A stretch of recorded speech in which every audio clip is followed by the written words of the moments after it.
माननीय अध्यक्ष महोदय, श्री राज्यपाल महोदय के अभिभाषण पर बोलने का अवसर दिया है मुझे, मैं आपका बहुत धन्यवाद देना चाहता हूँ। भाजपा सरकार ने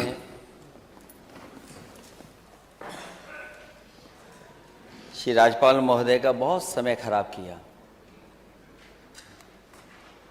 1 घंटा 1 मिनट यहाँ पर उन्होंने अपनी बात रखी। वो जो भाषण था उनका, वो कट एंड पेस्ट भाषण था। कट एंड पेस्ट भाषण, और जब हम सच्चाई में उसके अंदर जाते हैं, जो अभिभाषण में योजनाएं दी गई हैं वो ज़मीन पर अध्यक्ष महोदय अभी उतरी नहीं है, वो कोसों दूर है सच्चाई से भी। उत्तर प्रदेश का जो सपना देखा, या हम जितने विपक्ष के लोग हैं जो सपना देखते हैं,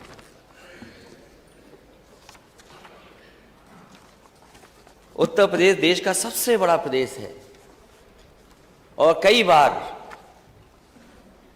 मैंने इसी सदन में नेता सदन को और बहुत सारे राजनेताओं को अखबारों में और कई लेखों में ये पढ़ा है और देखा है, और ये अभिभाषण में भी आया है कि उत्तर प्रदेश की अर्थव्यवस्था अगर बेहतर होगी तो देश की अर्थव्यवस्था बेहतर होगी। अगर उत्तर प्रदेश खुशहाली के रास्ते पे जाएगा तो देश भी आगे खुशहाली के रास्ते पे जाएगा। अगर नेता सदन का हम पुराना भाषण पढ़ें, उस समय वो क्या आबादी बताते थे अध्यक्ष, और आजकल जब सुनने में मिलता है तो नेता सदन और कई आंकड़ों में कहा जाता है कि उत्तर प्रदेश की आबादी 25 करोड़ है।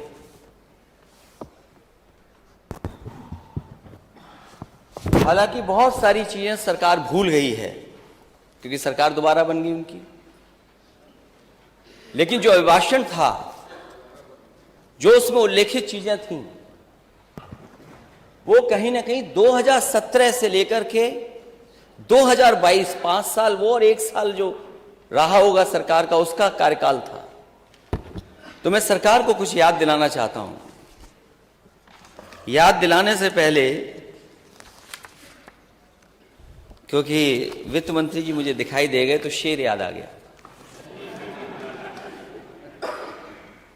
मैं अध्यक्ष महोदय निवेदन करूंगा अपने संसदीय कार्य मंत्री जी से कि अपने ही सहयोगी विधायिका से कुछ अच्छा लिखवा लीजिए कर। आपकी तुकबंदी ठीक नहीं है।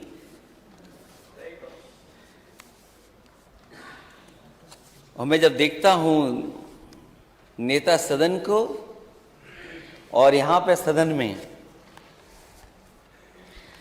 आंखों पर सियासत का असर देख रहे हैं, आंखों पर सियासत का असर देख रहे हैं, किस ओर लगी आग किधर देख रहे हैं।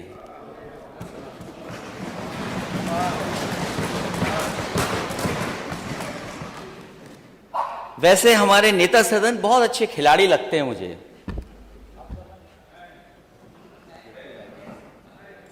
अभी कुछ दिन पहले पूरी दुनिया के लोग टीवी के सामने बैठे थे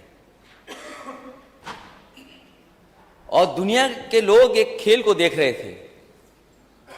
मैंने किसी को खेल अकेले देखते हुए नहीं देखा। हमारे नेता सदन टीवी के सामने अकेले बैठ करके कुछ देख रहे थे। लेकिन नेता सदन का मैंने दूसरा खेल भी देखा है। मैं नेता सदन को बताना चाहता हूं, फुटबॉल का मैच अकेले नहीं देखा करते। फुटबॉल का मैच अक्सर लोग, ज्यादातर लोग एक ग्रुप में बैठ करके देखते हैं और जिस टीम को वो सपोर्ट करते हैं उसकी वो ड्रेस पहन के बैठते हैं। मुझे नहीं पता नेता सदन किस टीम को सपोर्ट कर रहे थे आप। उस दिन तो नहीं पूछ पाया मैं, क्योंकि पूछ भी नहीं सकता था मैं, रात था, रात तक मैच चला था। और मैं यकीन से अध्यक्ष जी कह सकता हूं, मैच खत्म होने से पहले हमारे नेता सदन सो गए होंगे।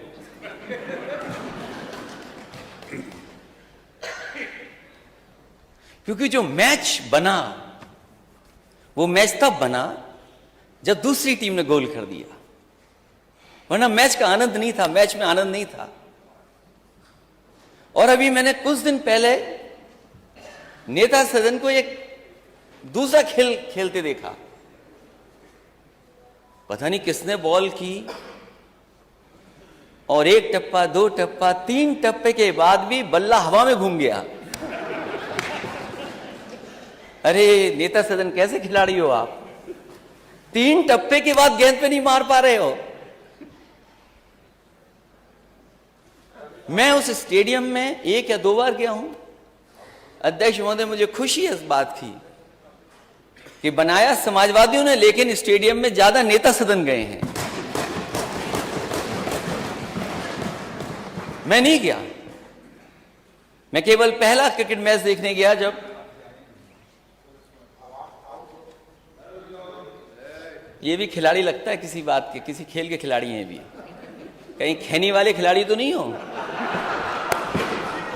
अध्यक्ष महोदय, आपको तो याद होगा आपके सदन में क्या हो रहा था। एक स्पीकर पे आवाज आ गई, आप इतने नाराज हो गए, लेकिन इसी सदन में कोई खैनी खा रहा था, आप नाराज नहीं हुए। मैंने देखा नहीं था। अब अध्यक्ष महोदय, ये बात तो मैं नहीं मानूंगा क्योंकि जो वीडियो मैंने डाला, हालांकि मुझे नहीं डालना चाहिए था, माननीय सदस्य होंगे, हालांकि ये जमाना ऐसा है कुछ दिखावे का भी है, तो मैंने जब वीडियो डाला तो मिलियन व्यू आ गए। ये नया जमाना है, हमारे पीडब्ल्यूडी मंत्री समझते होंगे नए जमाने को। अभी आपका विभाग आएगा और चाचा भी हमारे साथ हैं आपके विभाग के लिए।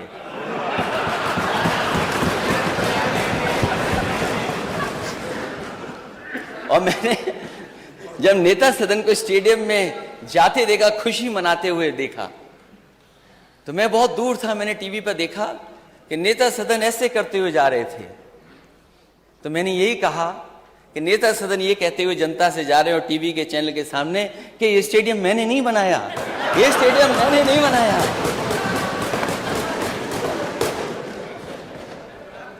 और मैं तो नेता सदन से कहूंगा, और नेता सदन वो बात भूल गए होंगे आप, जब मैंने बजट देखा मुझे दुख हुआ इस बात का।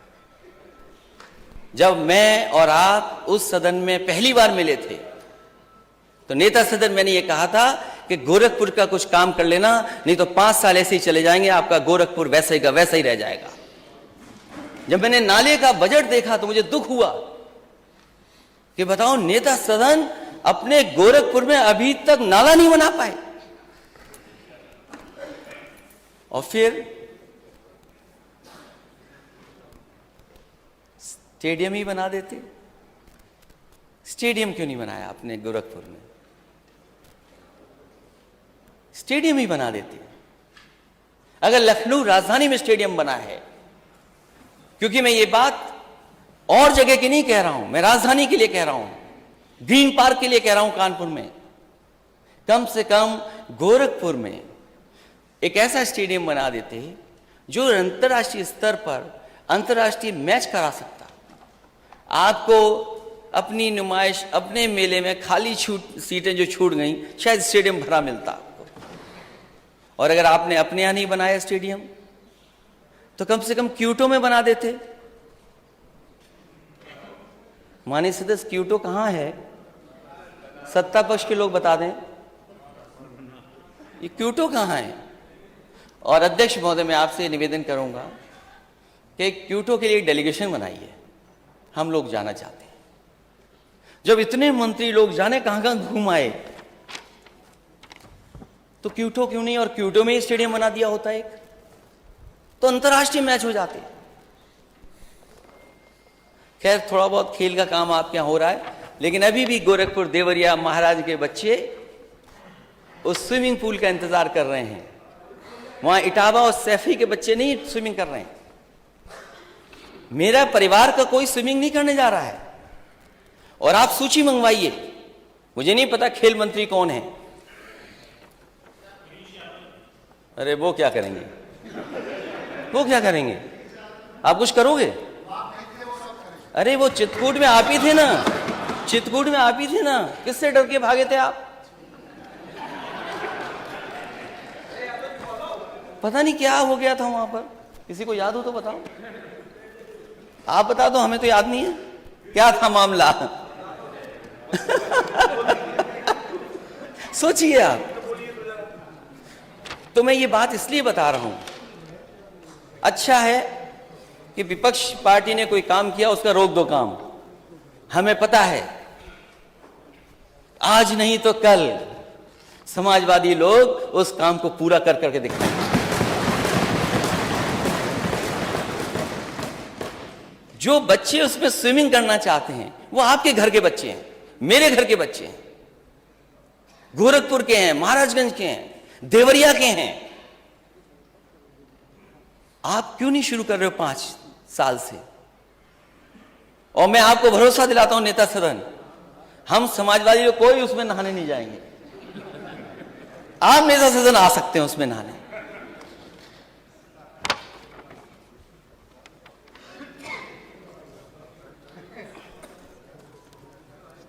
दो 2017 में वादा किया गया था, संकल्प पत्र में 1 वर्ष के भीतर पुलिस के रिक्त पदों को भरेंगे। क्या हुआ उसका? यूपी के प्रमुख शहरों में शहीद रोशन सिंह आवासीय टाउनशिप की स्थापना होगी। कितने शहरों में आधा अधूरा पड़ा हुआ है? प्रदेश के प्रत्येक जिले में 3 महिला पुलिस थानों की स्थापना होगी। इसकी भी सूची बता दे सरकार। गन्ना किसानों का 14 दिन से भुगतान, 14 दिन के अंदर भुगतान।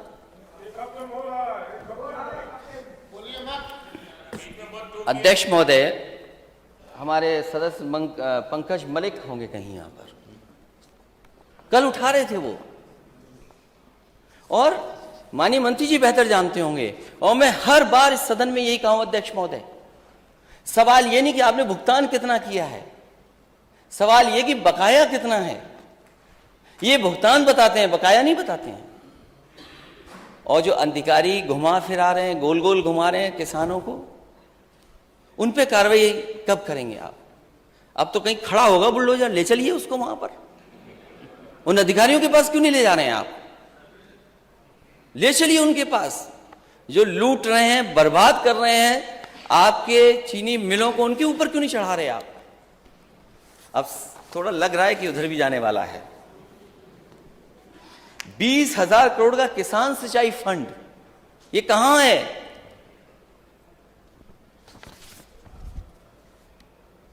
दो 2022 आपका जाएगा ही नहीं।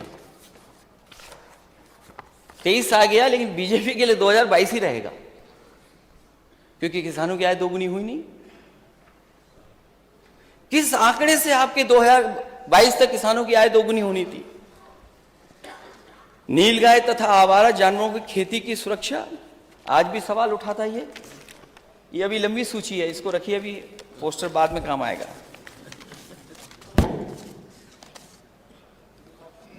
और फिर ये तो देश के प्रधानमंत्री जी ने कहा, देश के प्रधानमंत्री जी ने कहा कि जानवर सड़क पर नहीं होंगे, किसानों का ये संकट हम दूर कर देंगे। मुझे तो ये लगता है दिल्ली और लखनऊ में कोई तालमेल में गड़बड़ हो रहा है। अगर दिल्ली वाले कह देंगे तो लखनऊ वाले नहीं करेंगे, और अगर लखनऊ वाले कुछ लेकर के जाएंगे तो दिल्ली वाले नहीं करेंगे। अब उस पर सब शांत हैं, कुछ है ऐसा मुझे लग रहा है। प्राथमिकता के आधार पर केन बेतवा नदी इंटरलिंक परियोजना कहां पहुंची है? सभी जरूरतमंद वंचित किसानों को प्रधानमंत्री आवास बीमा योजना, सस्ती दरों पर किसानों को कृषि के लिए बिजली, ब्लॉक स्तर पर कोल्ड स्टोर और वेयर हाउसिंग की सुविधाएं। सरकार ने किसानों से 60 दिन में 1 लाख टन मक्का खरीदने का वादा किया। कब मक्का खरीद गई?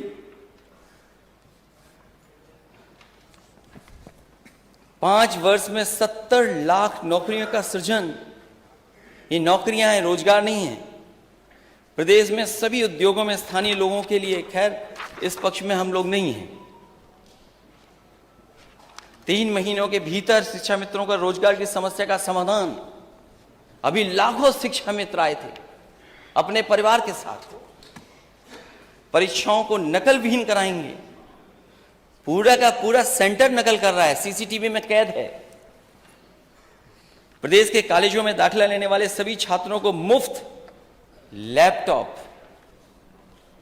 ये तो बस याद दिला रहा हूं मैं करने को नहीं कह रहा हूं, बस याद दिला रहा हूं। आप मत करिए, हम तो बस याद दिलाएंगे अध्यक्ष महोदय। प्रदेश में 10 विश्व स्तरीय विश्वविद्यालयों की स्थापना होगी।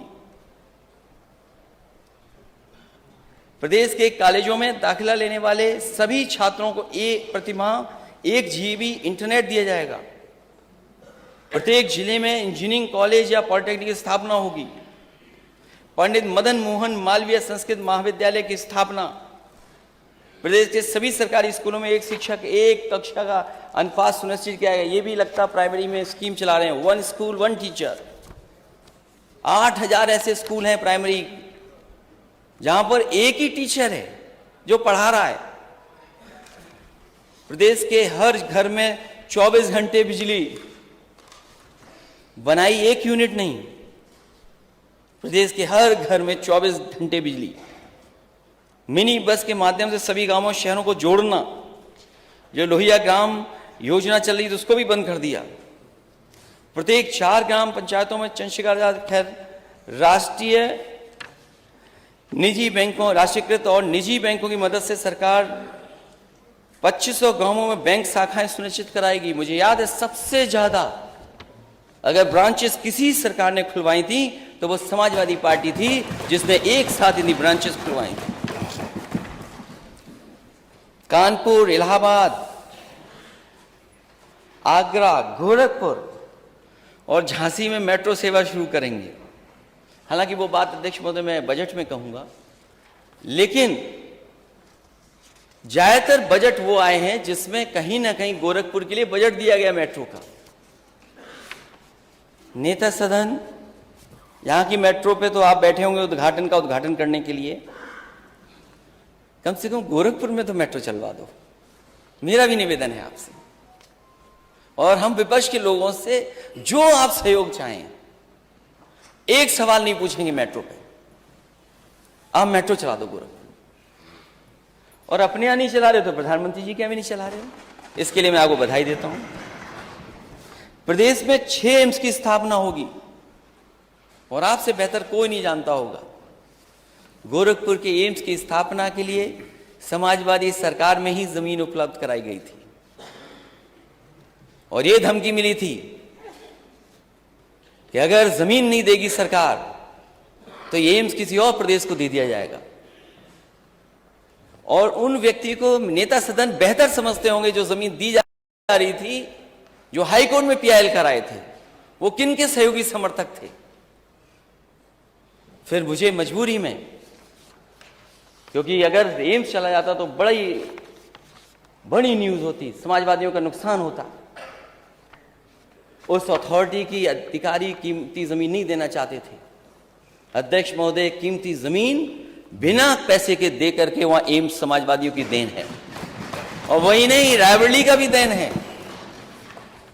रायबरेली का भी एम्स अगर किसी की वजह से बना है। अरे इतना डर के ताली बजाते हो एम्स के लिए।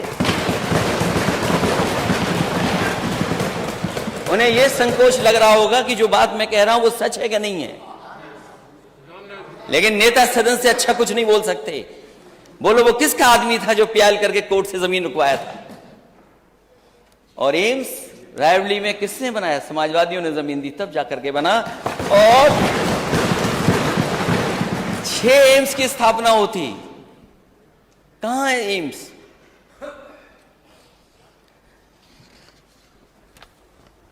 ये एक पुराना डायलॉग है अध्यक्ष महोदय। सरकार की पहली कैबिनेट बैठक में 15 जून 2017 को यूपी की सड़कों को गड्ढा मुक्त बनाने के लिए फैसला ले लिया जाएगा। कौन सी सड़क आप गड्ढा मुक्त कर रहे थे, या वो सड़कें जो गड्ढा मुक्त हुई नहीं है वो दिखाई नहीं दे रही है सरकार को। सामान्य श्रेणी के गरीब लोगों के लिए आयोग की स्थापना की होगी। प्रदेश में डॉक्टरों के रिक्त पदों को भरेंगे। प्रदेश में भ्रष्टाचार के प्रति जीरो टॉलरेंस की नीति अपनाएंगे। हाँ, नेता सदन बहुत अच्छी जीरो टॉलरेंस की पॉलिसी अपनाई गई, सरकार बनते ही अपनाई गई पीडब्ल्यूडी विभाग में। अध्यक्ष महोदय, जीरो टॉलरेंस की सबसे पहला ही पॉलिसी सरकार दूसरी बनते ही पीडब्ल्यूडी विभाग ने मान ली। उसमें क्या आपको करना पड़ा वो आप बेहतर समझते हैं।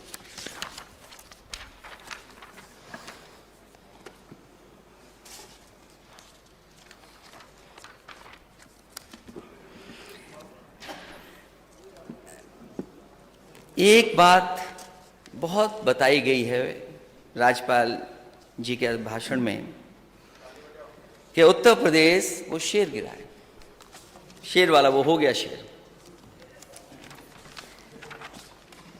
ये कहा गया कि उत्तर प्रदेश सभी चीजों में नंबर 1 है। जो भी योजना बताई, कामधेनु में नंबर 1, डायल 100 पुलिस को रिस्पांस सिस्टम में नंबर 1 प्रथम। 2018 तक बताएगा कि जो 18 तक जो थे उसमें नंबर 1 उत्तर प्रदेश था। लेकिन नए आंकड़े भी देखने चाहिए कि उत्तर प्रदेश कहां खड़ा है। ये क्रेडिबल ऑर्गेनाइजेशन है जिसमें रैंकिंग स्टेट्स की बताई जाती है। और मैं नेता सदन से कहूंगा, जो अधिकारी आपको गुमराह कर रहे हैं, इस रिपोर्ट को भी पढ़ें, क्योंकि यूपी बदलेगा तो देश बदलेगा, यूपी आगे बढ़ेगा तो देश आगे बढ़ेगा। बिना यूपी के देश नहीं तरक्की कर पाएगा। आप कहां खड़े हैं? कभी तो आप केरला को बताते थे कि केरला यूपी से सीख ले। जो कंपोजिट स्कोर है स्टेट का, कंपोजिट के अंदर चीजें हैं जिन पर आकलन होता है स्टेट का। आप कहां खड़े हैं? आप किस स्थान पर हैं? पहले पे महाराष्ट्र, दूसरे पे जहां से माननीय गवर्नर आती हैं, और हम 16वें नंबर पर, हम 16वें नंबर पे खड़े हैं।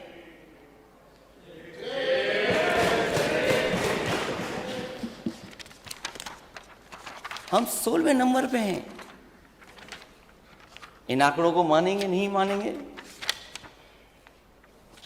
इकोनॉमिक फ्रंट पर, जिसमें पर कैपिटा है, जीडीपी ग्रोथ है, इंडस्ट्री सर्विसेज हैं, इन्फ्लेशन है, एफडीआई है, और भी कई मानक हैं, उसमें हम और आप कहां खड़े हैं यूपी के लोग? गुजरात नंबर 1 और हम नंबर 17।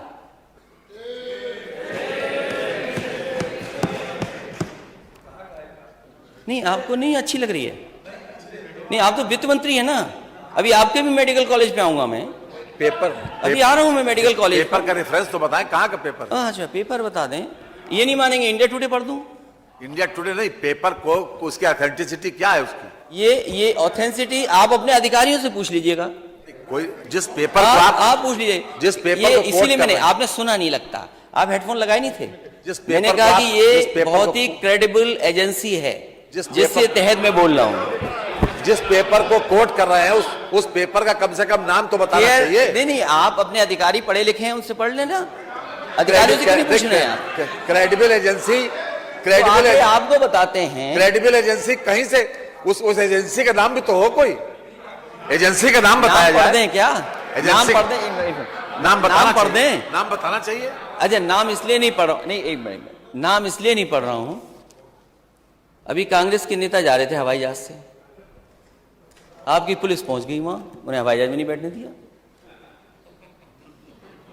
एक लोक गायक, आपको तो खुशी मनानी चाहिए। लोक गायक कोई अच्छा गाना गा रहा, ठीक है, हमारे खिलाफ भी गाना लोग गाते हैं। यूपी में कहवा,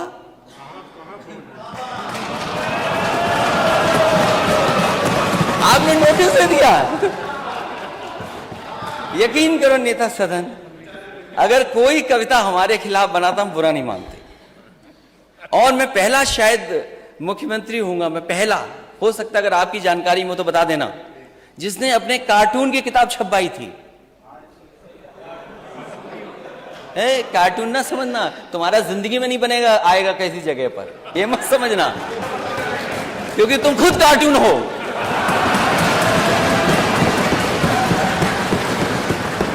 अरे कार्टून का कार्टून कैसे बनेगा, खुद ही कार्टून हो। केयर एज करके कंपनी है, एनीवे आप लोग पता कर लेना, केयर एज। और फिर मैं इंडिया टुडे का भी पढ़ दूंगा, इंडिया टुडे का भी पढ़। अरे भाई ठीक है, फर्जी, सब फर्जी है फिर तो।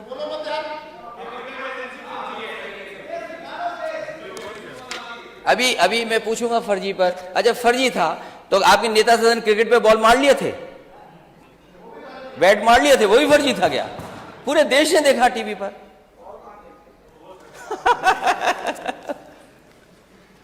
क्या लोग हैं आप लोग। फिजिकल, उसमें भी तमाम पैरामीटर्स हैं, तमाम पैरामीटर्स हैं। उड़ीसा नंबर 1 है और आपका स्टेट 15वें स्थान पर है। फाइनेंशियल इंक्लूजन, क्योंकि वित्त मंत्री जी को यह दिक्कत है कि मुख्यमंत्री जी अकेले में डांटे ना मुझे। फाइनेंशियल इंक्लूजन में आप कहां खड़े हैं? ये पर जब सदन में पढ़ा जाता है तो उसकी क्रेडिबिलिटी, उसके करके बारे में बताया जरूर जाता है मानवर। ये सदन की अध्यक्ष महोदय मैं बता रहा हूं, अध्यक्ष जी को बता रहा हूं मैं। हाँ मालूम होना चाहिए, कम से कम मैं बता रहा हूं, इसका इंडिया टुडे पढ़ूंगा मैं। पर अगर हो तो भेज दीजिए, टेबल कर दूंगा अध्यक्ष महोदय, मैं टेबल कर दूंगा। आप धन्यवाद, आपने टेबल करने के लिए कहा। अध्यक्ष महोदय में ये जो रिपोर्ट है मैं टेबल कर दूंगा, जिससे और सदस्यों को भी मिल जाए, उनकी भी जानकारी में उसमें सहयोग करेंगे सरकार का, जिससे सरकार के अपने पैरामीटर्स ठीक हों। इसकी कोई क्रेडिबिलिटी है ही नहीं। ठीक है, मुझे बोलने तो दो। और आपकी क्रेडिबिलिटी क्या है? आपकी पॉलिटिकल क्रेडिबिलिटी क्या है? आपने कहा 5 करोड़ देंगे विधायक निधि, आपकी पॉलिटिकल क्रेडिबिलिटी क्या है? क्या है पॉलिटिकल क्रेडिबिलिटी? क्या है पॉलिटिकल क्रेडिबिलिटी आपकी? बजट देख ले, बजट हमने दिया है, दिया है बजट। क्या है पॉलिटिकल क्रेडिबिलिटी? बजट में दिया है, बजट में दिया है, क्या है बजट में दिया है, क्या है? फाइनेंशियल इंक्लूजन में आप पॉलिटिकल क्रेडिबिलिटी की बात मत करो। आपने जो वादा किया 2017 का, क्या है आपकी पॉलिटिकल क्रेडिबिलिटी? आप चुनाव जीत जाओ, लेकिन पॉलिटिकल क्रेडिबिलिटी नहीं है आपकी। आप चुनाव जीत सकते हो, लेकिन पॉलिटिकल क्रेडिबिलिटी नहीं है। डेवलपमेंट की क्या क्रेडिबिलिटी है बताओ? कहां है आपका 20,000 फंड किसान के लिए? आपने कहां आलू खरीदा है बताओ? आप कहां आलू खरीदा आपने? 1 किलो आलू खरीदा तो बताइए। क्योंकि हमको इंगित करके बात कही जा रही थी, जवाब देना जरूरी है हमारे। बोलिए, जवाब दीजिए। माननीय अध्यक्ष जी, ये इस सदन की हमने नहीं, जो हमारा संकल्प पत्र है मान्यवर, पहले भी संकल्प पत्र के हमने 98% वादे पूरे किए, 98%। और ये इस बार में आया, और इस बार भी जितने वादे किए 130 वादे किए, उसमें से 110 वादों पर काम किया है मानव। कल बाकायदा इस पर प्रेस किया गया था। यह है क्रेडिबिलिटी।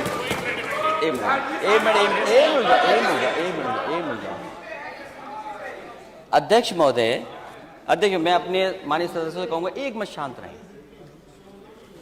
अध्यक्ष महोदय, आप क्रेडिबिलिटी बता रहे हैं ना कुछ, मैं बैठ जाता हूं, एक बार बताइए। सबसे बड़ी यह है कि हम जनता ने 5 साल तक हमारी सरकार को गुड गवर्नेंस के आधार पर 2 बार वोट दिया, गुड गवर्नेंस के आधार पर। यह है क्रेडिबिलिटी। और जनता की अदालत सबसे बड़ी अदालत है अध्यक्ष जी, सबसे बड़ी अदालत जनता की अदालत है। हम उसी वजह से यहां पर बैठे, उसी कारण यहां पर बैठे, और यही क्रेडिबिलिटी सबसे ज्यादा मान्य है। अरे अध्यक्ष महोदय, बोलिए ना आपने, यही पॉलिटिकल क्रेडिबिलिटी है आपकी, यही पॉलिटिकल क्रेडिबिलिटी है ना? अच्छा, ये क्या था फिर? एक मिनट जाओ। ये इनकी पॉलिटिकल क्रेडिबिलिटी है। 2000 नई बसें चलाएंगे, ये दूसरा बजट था। कितनी बसें चला रहे हैं आप? और पहले लैपटॉप दे रहे थे, क्योंकि मैंने कई बार कहा, फिर कहता हूं मैं, ये लैपटॉप नहीं बांट सकते और नहीं बांटे इन्होंने। क्या वो पॉलिटिकल क्रेडिबिलिटी नहीं मानी जाएगी? अरे भाई, लैपटॉप क्या होता है स्मार्टफोन के? भाई माननीय सदस्य, अध्यक्ष महोदय, मुझे आपने इतना कुछ बदलाव लाए हैं, इतना बदलाव आप लाए, मैं आपको बधाई देता हूं। आप टैबलेट ले आए, यहां पर बहुत सी चीजें बदली हैं आपने, टेक्नोलॉजी लगातार आप यूज कर रहे हैं। हमारे माननीय सदस्य को ये तो बता दो, टैबलेट, स्मार्टफोन, लैपटॉप क्या होता है? अरे वो इंजीनियर, उनको मालूम है, MBA है वो। ये दूसरा बजट है अध्यक्ष महोदय। माननीय नेता प्रतिपक्ष, आलू, टमाटर, प्याज जैसी सभी फसलों का न्यूनतम मूल्य देने के लिए 1000 करोड़ रुपया। आप बताइए, आलू की स्थिति क्या है आज? पूछिए अपने माननीय सदस्य लोगों से, हमारी बात मत मानिए। क्या आलू खरीदा जा रहा? क्या सरकार खरीदेगी आलू? क्या आलू सरकार खरीदेगी? मैं नेता सदन के बगल में बैठे वित्त मंत्री जी और नेता सदन से पूछा, क्या आलू आप खरीदेंगे? इतना खड़े होकर के बोल रहे थे, बोलिए आप आलू खरीदोगे कि नहीं खरीदोगे? हमने मान्यवर खरीदा भी है, आगे भी खरीदेंगे।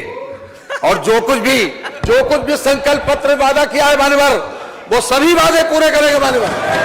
ये वादे नहीं, और जनता ने इसी बात के ऊपर चुना है। 4 चुनाव 2014, 17, 19 और 22, इसी क्रेडिबिलिटी के, यही है क्रेडिबिलिटी। और क्या? और क्रेडिबिलिटी का मानक क्या है? यही क्रेडिबिलिटी का मानक है।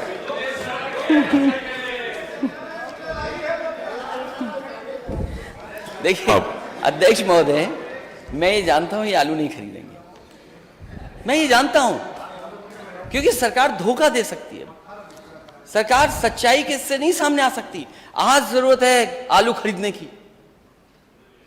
जो आलू बेल्ट है, हमारे माननीय सदस्य, मैं नहीं खड़ा होंगे, मंत्री हैं, कुछ लोगों की मंत्री पर छिन जाएगा, किसी की कुछ छिन जाएगा, इसलिए कोई सच नहीं बोलेगा। अकेले में अध्यक्ष जी पूछिए आलू की हालत क्या है, कोई नहीं पूछने वाला। धान में लूट हो गई, आलू में लूट होने जा रही है। और आय दोगुनी की बात कर रहे थे, 22 से 23 आ गया, किसी भी किसान की, किसी फसल की आय दोगुनी नहीं हुई किसान की।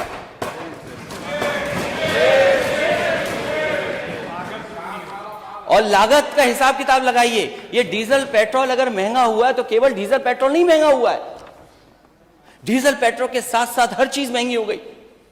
ट्रांसपोर्टेशन महंगा हो गया, और ट्रांसपोर्टेशन महंगे का मतलब है हर चीज महंगी हो गई। एक महीने में बताइए आपने कितना डीजल पेट्रोल महंगा किया है? वो नहीं बताएंगे आप। एक नारा है सबका विकास, सबका विश्वास, सबका साथ, सबका विश्वास।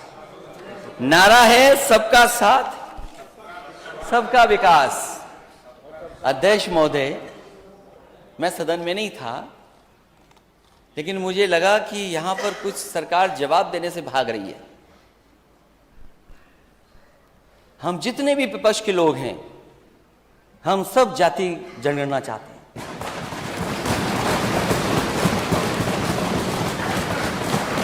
अध्यक्ष महोदय, हम जाति जनगणना चाहते हैं, और बिना जाति जनगणना के ये नारा आपका अधूरा है। सबका साथ कैसे होगा जब हमें और आपको नहीं पता कि हम कितने हैं आबादी में? सबका विकास कैसे करोगे आप? सबका विश्वास कैसे जीतोगे आप?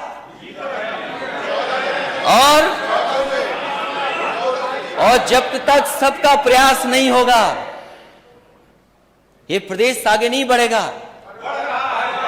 मैं जाति जनगणना पर वैसे तो वैसे तो आजकल वो नेता हम लोगों से दूर हो गए हैं। कोई बात नहीं, बोलने दो। वो नींद आ जाएगी अगर नहीं टोकेंगे तो।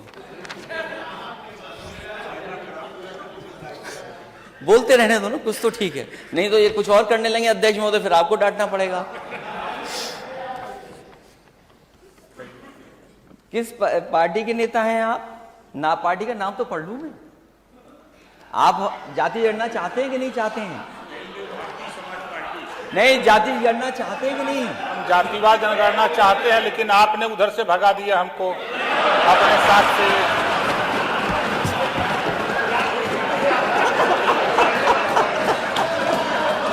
अच्छा नहीं, चलिए वो बात हमारी आपकी हो जाएगी, बात की बात। लेकिन ये बताइए, क्या आप जाति जनगणना चाहते हैं? 100% चाहते हैं। अरे कितने अच्छे लग रहे हो मंत्री बने हुए। किसी मंत्री के लिए गए थे वहां? नहीं, नाव मिलना ठीक है, नाव के लिए सर। क्या आप भी तो नेता हैं, क्या आप जाति जनगणना चाहते हैं?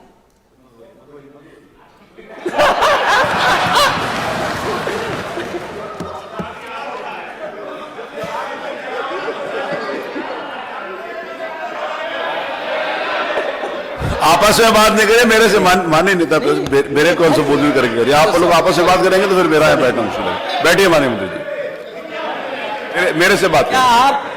अरे डॉक्टर संजय जी, अरे आप बैठिए माननीय मंत्री डॉक्टर संजय जी, अरे उनका ऐसे जवाब देने लगेगा तो मेरा काम क्या? मेरा काम आप जवाब आ जाने दो तो अच्छा लगेगा। बाद में जब उनका मौका आएगा तब देंगे। संगति दूर होनी चाहिए। जो जी। लोगों ने विसंगति पैदा कर रखी है कि हमें लटका रखा है, न हम पिछड़े में हैं न अनुसूचित में हैं, जब इनके पावर नहीं है। आप बैठिए माननीय मंत्री जी, आप बैठिए, आप बैठिए। अरे कहाँ उनके चक्कर में फंस रहे हैं, बैठिए। अरे बैठिए, अरे आप बैठिए, आप माननीय मंत्री जी बैठिए प्लीज। अरे मैंने नेता प्रतिपक्ष को बुलाया, आपको नहीं बुलाया। आपको आपका मौका आएगा तब बोलिएगा। अध्यक्ष महोदय, अरे बैठिए मंत्री जी। अध्यक्ष महोदय, मैं जानता हूं वो समर्थन कर रहे हैं दिल से, वो साथ हो सकते हैं, लेकिन दिल से हम लोगों के साथ ही हैं। दिल पे क्या गुजर रही है वो बेहतर समझते हैं।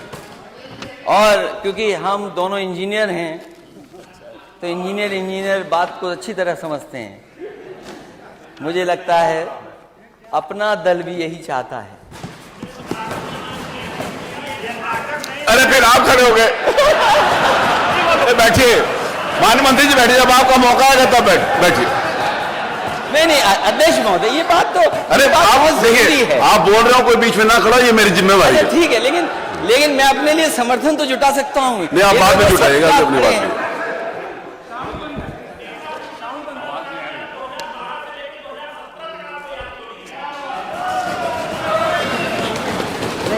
आपने वो मैं बताऊंगा। और कोई दल बचा है? हमारे साथी सहयोगी दल आरएलडी, हम और आप तो एक ही हैं? नहीं, कांग्रेस ने तो किया ही नहीं। वो जो माननीय आशीष जी ने जो सवाल पूछा उसमें मैं बोलूंगा। हमारी पार्टी की माननीय सदस्य हैं और उनका एक अपना दल है, उनकी माताजी राष्ट्रीय अध्यक्ष हैं। और जाति जनगणना पे मैं समझता हूं आप भी सहमत हैं। वो दोनों तो एक ही है ना, अलग हैं। अच्छा बैठ।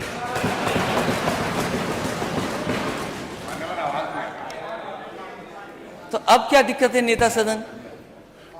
मेरी आवाज नहीं आ रही? बिहार कर सकती है किसी की नहीं आ अध्यक्ष रही? महोदय। जरा चेक करें आवाज अध्यक्ष क्यों नहीं आ महोदय, रही? जाति जनगणना अगर बिहार में हो सकती है, अब आ रही है? अगर अध्यक्ष महोदय जाति जनगणना बिहार में हो सकती है, और मैंने अपने संकल्प पत्र में लिखा था, अपने घोषणा पत्र में लिखा था, समाजवादी सरकार बनेगी तो 3 महीने के अंदर जाति जनगणना उत्तर प्रदेश की कराने का काम सरकार से होगा। और माननीय सदस्य ये सवाल जो पूछ रहे हैं, आपका सवाल ठीक है आशीष जी, माननीय सदस्य का, कि आपकी सरकार में आपने क्यों नहीं किया। मुझे याद है मैं लोकसभा में था उस समय अध्यक्ष महोदय, नेताजी से लेकर के शरद यादव जी और दक्षिण भारत के सब नेता, आदरणीय लालू प्रसाद यादव जी और दक्षिण के जितने दल हैं, कांग्रेस पार्टी के अंदर जितने लोग थे, बहुत सारे लोग ये चाहते थे कि जब सेंसस हो रहा है तो जाति जनगणना हो उसमें। उसके लिए लोकसभा में कई बार धरने पर आवाज उठाई गई और उस समय कांग्रेस की लीडरशिप ने आश्वासन दिया था कि हम जाति जनगणना कराएंगे। पता नहीं क्यों उस सेंसस में नहीं किया गया। जब दोबारा सेंसस होने जा रहा है, इसलिए हमारी फिर मांग है कि जाति जनगणना होनी चाहिए, क्योंकि कांग्रेस की अकेली सदस्य हैं और हमारे गठबंधन की सहयोगी भी हैं। बहुजन समाज पार्टी भी उन्होंने बोला नहीं है कि नहीं, वो तो पूछ के आना पड़ेगा। वो सहयोगी उन्होंने बताया नहीं कि है।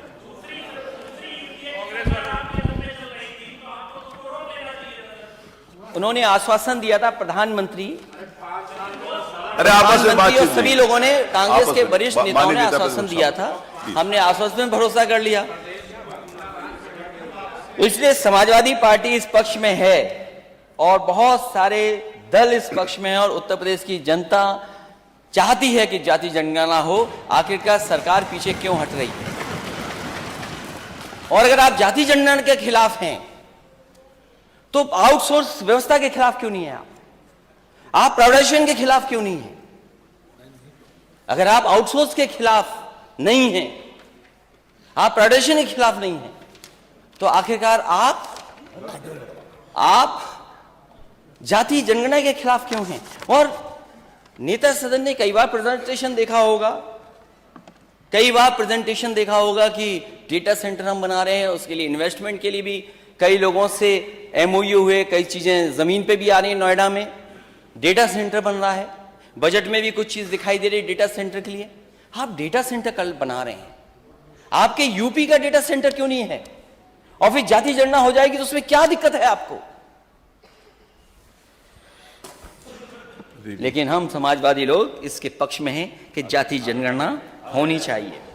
$1 ट्रिलियन इकोनॉमी, यात्रा बहुत दूर दूर गए थे लोग। मुझे नहीं पता सबसे दूर कौन से लोग गए थे। सबसे दूर कौन गया था? कई घंटों की हवाई यात्रा से गए थे लोग। कई देश होकर के आए हैं, कई देश होकर के आए हैं। $1 ट्रिलियन इकोनॉमी की बात आज भाषण में आई है। 1 साल तो चला गया, अब 4 साल बचे। दिल्ली की सरकार कुछ सहयोग नहीं कर रही है जितना करना चाहिए। और अगर दिल्ली की सरकार ने सहयोग किया होता तो आप न जाने कहां और पहुंच गए होते। आपने क्या कदम उठाए $1 ट्रिलियन इकोनॉमी के लिए? और किस किस देश गए थे आप? कई देश होकर के आए हैं आप।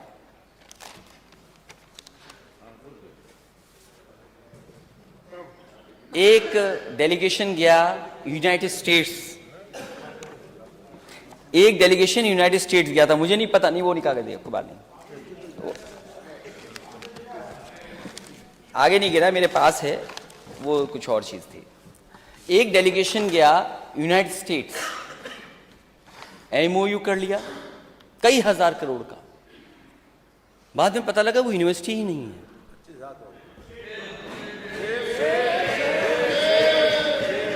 नेता सदन, इनकी क्लास लीजिए आप।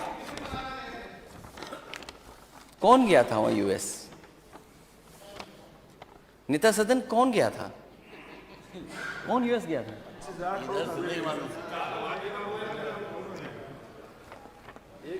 नहीं, ठीक है, थैंक यू।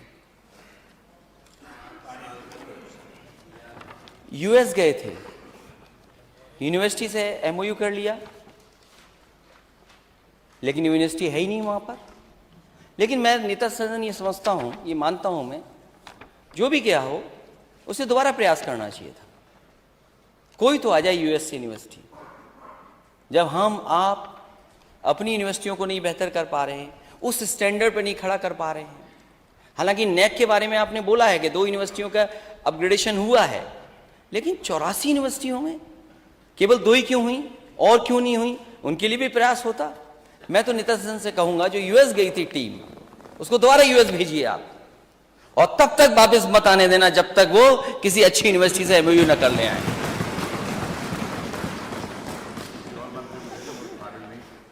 नहीं, वो कुछ है उसमें काबिल, कभी कभी गलती हो जाती है, क्योंकि अध्यक्ष महोदय, बीजेपी का बहुत फंडामेंटल क्लियर था कि कोई भी सूट और टाई पहने, बस उससे एमओयू करा लो।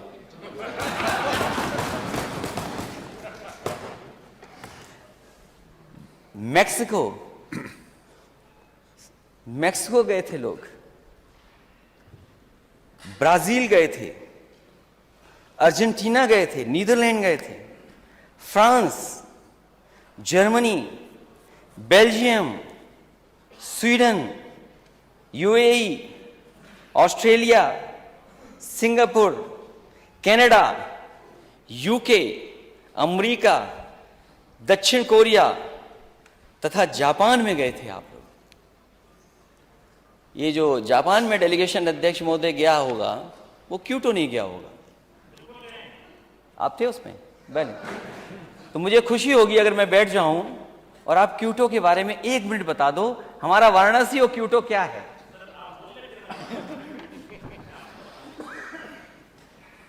हमारा वाराणसी क्योटो बन रहा था। अच्छा है, कोई तो क्योटो हो आया, हम तो यहीं देखना चाहते थे क्योटो। जो पहला आपका इन्वेस्टमेंट मीट हुई थी, आप मेला मत लगाइए। मेरा नेता सदन से यही, आप मेला मत लगाइए। आप मेला लगाते हैं। आप इन सब मंत्रियों को आपने कहा जाइए मेला घूम आइए, घूम के आ गए, और आप क्यों नहीं जा पाए? मैंने अखबारों में पढ़ा था, हो सकता है वो अखबार गलत लिख रहा हो, आप कोई ठंडी जगह जाना चाहते थे, बहुत ठंडी जगह जाना चाहते थे। नेता सदन ना जाएं। मैं आपसे ये कह रहा हूं, आपके कितने भी मंत्री चले जाएं, कोई भरोसा नहीं करेगा, कोई क्रेडिबिलिटी नहीं है जब तक नेता सदन की क्रेडिबिलिटी नहीं होगी।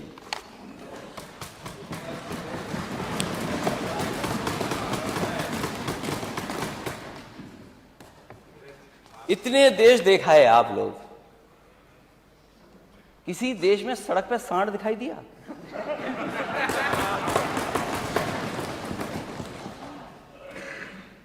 अमेरिका गए थे हमारे वित्त मंत्री जी, क्या सांड दिखाई दिया वहां पे?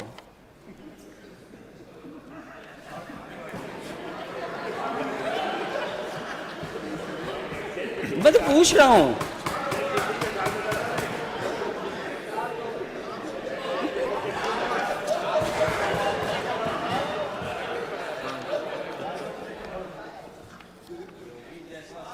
अध्यक्ष महोदय,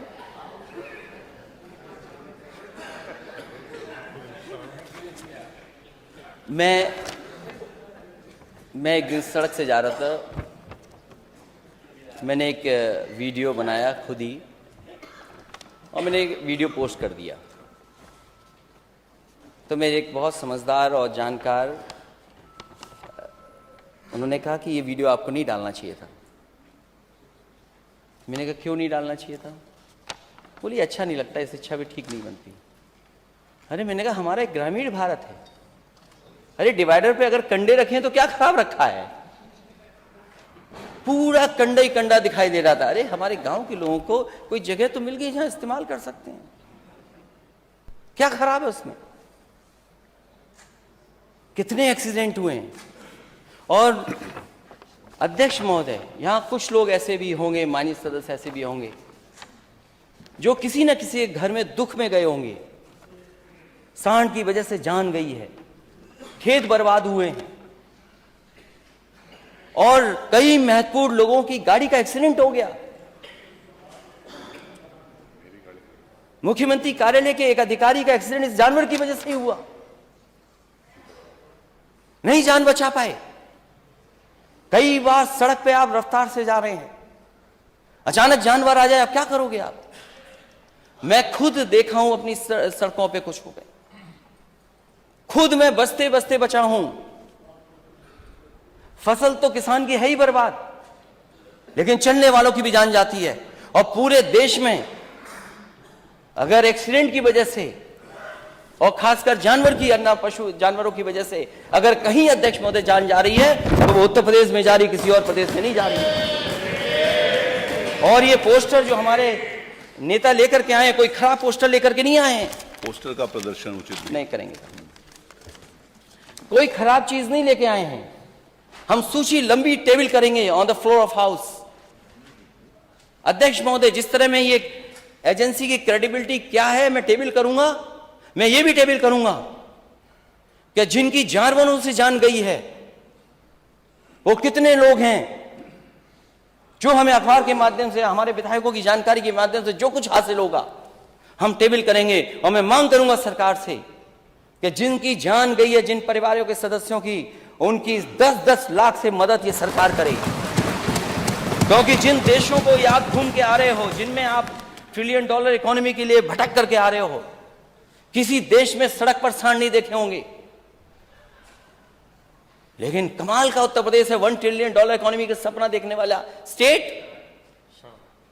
सांड ही सांड दिखाई दे रहे हैं, राजधानी में सांड दिखाई दे रहे हैं। दुख की बात है। और क्या बजट दिया आपने?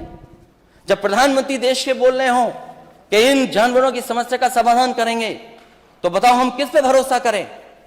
जनता ने भरोसा कर लिया, लेकिन सांडों की संख्या बढ़ गई।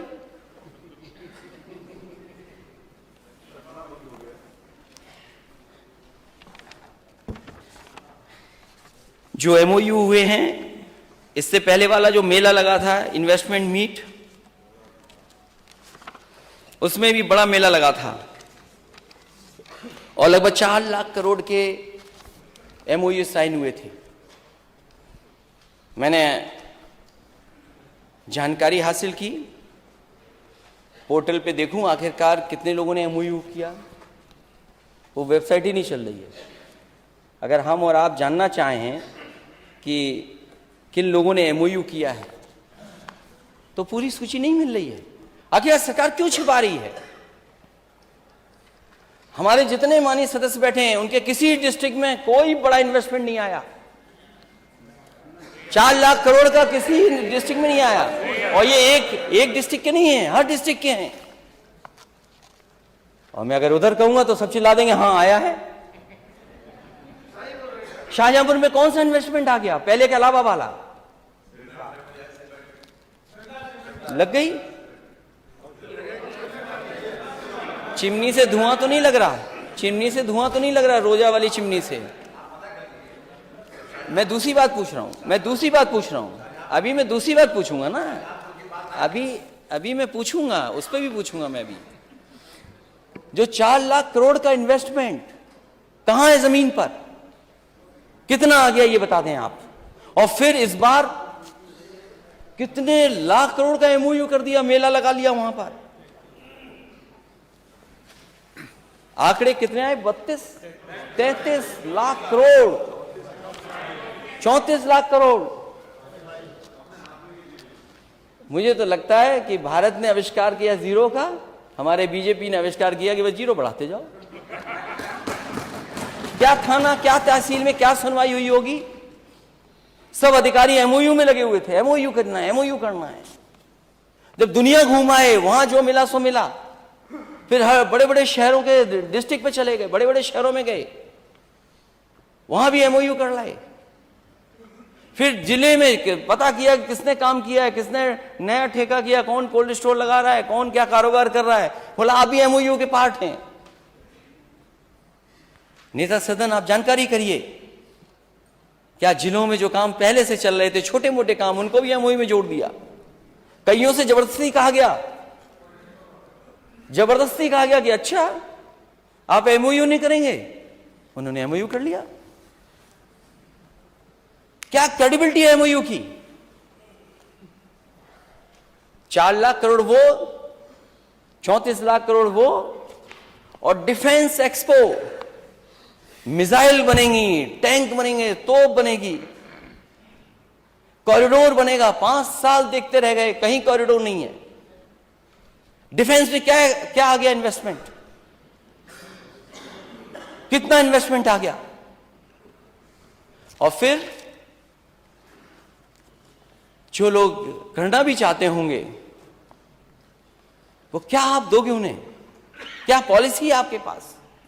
एक तरफ तो एमओयू, इतने लाख, नौकरी कितने लोगों को मिलेगी, रोजगार कितने लोगों को मिलेगा?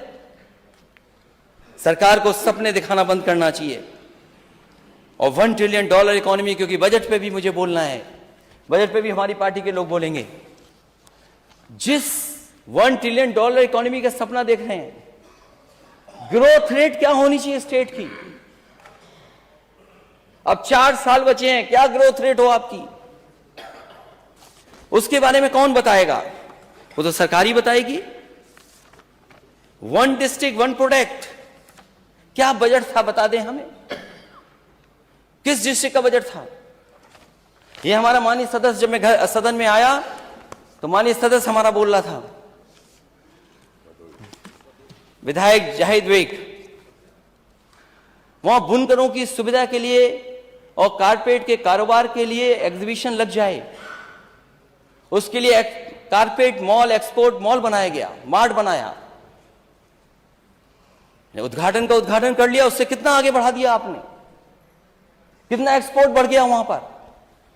जो सुविधाएं 4 लेन की दी थी या फ्लाईओवर की दी थी, कितना पूरा कर दिया आपने, उसको कितना आगे बढ़ा के ले गए आप। 1 डिस्ट्रिक्ट 1 प्रोडक्ट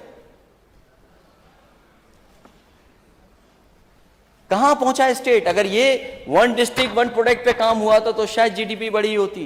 जो 1 डिस्ट्रिक्ट 1 प्रोडक्ट पे ही काम नहीं हुआ है,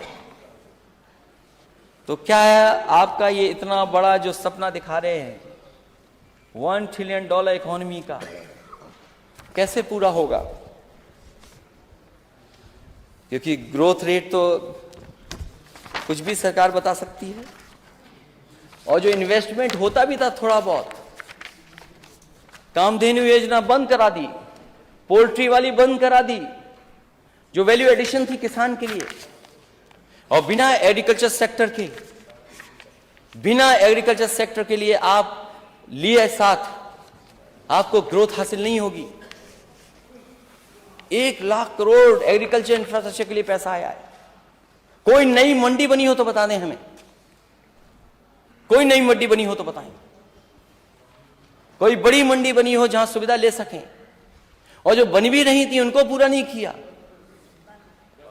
और आज ही मेरे पास सरकार का ही कागज है, बताओ एग्रीकल्चर ग्रोथ लगातार नीचे जा रही कि नहीं जा रही? कहां 10% और कहां 7%? डेयरी के लिए क्या कर रहे हैं आप? आपने कहा कि उत्तर प्रदेश उत्पादन में नंबर 1 है, उत्पादन और बढ़ सकता है। समाजवादी सरकार थी तो 3 अमूल आए थे, उस समय एमओयू हुए थे, और तीनों के तीनों जमीन पर है आज। आपने कौन सा नया प्लान लगा दिया बताइए आप? बनारस भी समाजवादी सरकार का था। जो न जानता हो तो उसको दोबारा कागज दिखवा दीजिए, आप पता कर लीजिए। इनको आनंद भेज दीजिए डायरेक्टर से मिलने के लिए, एमडी से मिलने के लिए। आपके पराग की क्या स्थिति है? पराग को क्या कर रहे हैं आप? और यूपी का काऊ मिल्क प्लांट मैंने कन्नौज में लगाया था। काऊ मिल्क प्लांट, उसमें टेट्रा पैकिंग थी, वो प्लांट कभी नहीं चला टेट्रा पैकिंग का। मैं एक दिन दौरे पर गया, मैंने कहा देखो क्या हालत है इसकी। जब जाकर के मैंने देखा और मैंने वहां के अधिकारियों से पूछा कि ये काऊ मिल्क प्लांट है, इसमें मिल्क किसका है, कहां से प्रोक्योर कर रहे हैं आप मिल्क, क्या काऊ है उसका मिल्क है? बोला नहीं सर, हम मिक्स कर लेते हैं। सोचिए, काऊ मिल्क प्लांट में मिक्स करके दूध का प्रोडक्ट बना रहे थे, टेट्रा पैकिंग की मशीन नहीं चली। और जब बाहर जाकर के मैंने देखा गेट के पास पटिया किसकी उद्घाटन की लगी थी? देश के प्रधानमंत्री जी की और मथुरा की सांसद हेमा मालिनी जी की। सवाल ये नहीं कि मैंने समाजवादियों ने बनाया था जनता के लिए, सवाल यह कि उद्घाटन के बाद जिन्होंने उद्घाटन किया, इस सरकार ने क्यों बंद कर दिया? देश के प्रधानमंत्री का उद्घाटन की पटिया लगी है, मथुरा की सांसद की पटिया लगी है, लेकिन आपने क्यों बंद कर दिया? क्योंकि नेता सदन किसी को बजट ही नहीं दे रहे, इसलिए बंद कर दिया। ये बजट ही नहीं दे सकते किसी को। अगर वो देने को भी कहते होंगे तो हम उनके बगल में जो बैठे हैं वो दे ही नहीं सकते किसी को।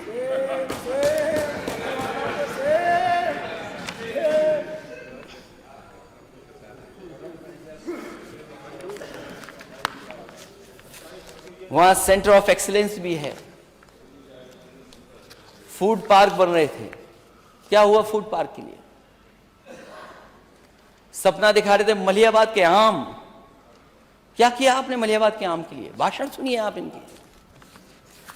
जो मेगा फूड पार्क बना था बहेड़ी में, 300 एकड़ से ज्यादा जमीन थी, 328 एकड़ जमीन पर जितना काम समाजवादियों ने किया, उसके बाद सरकार ने एक पैसा नहीं दिया उसको।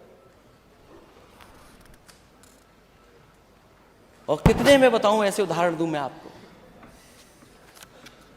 बहुत एक्सप्रेसवे बनाए हैं आपने। एक्सप्रेसवे स्टेट है, हाँ मैं ये स्वीकार करता हूं कि सबसे ज्यादा डिजाइन अगर किसी ने किए तो समाजवादियों ने एक्सप्रेसवे किए थे। और अगर आपने नेता सदन डिजाइन किया होता वो एक्सप्रेसवे, तो पखनपुरा पे नहीं रुक जाता। और वो दूसरा ग्राम सभा कौन सी है? पखनपुरा हैदरिया।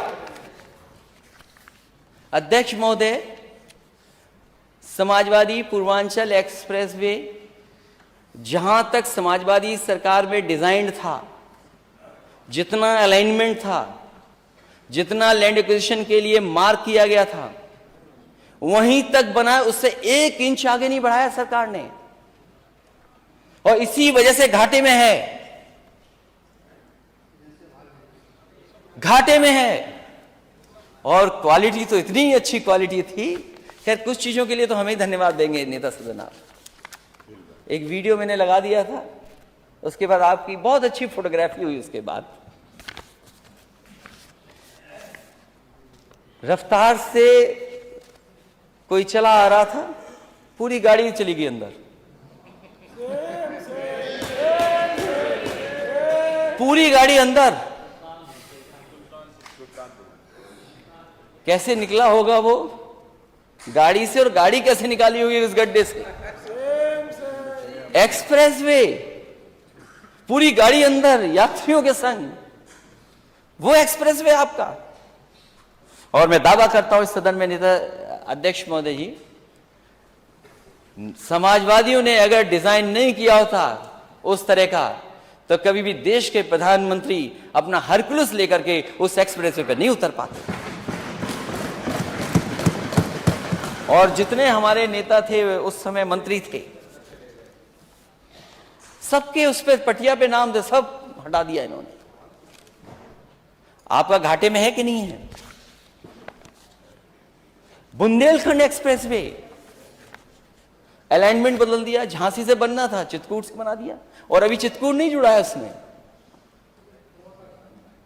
प्रधानमंत्री ने उद्घाटन किया, प्रधानमंत्री जी गए, पूरा ढह गया। लोग डर रहे हैं चलने में।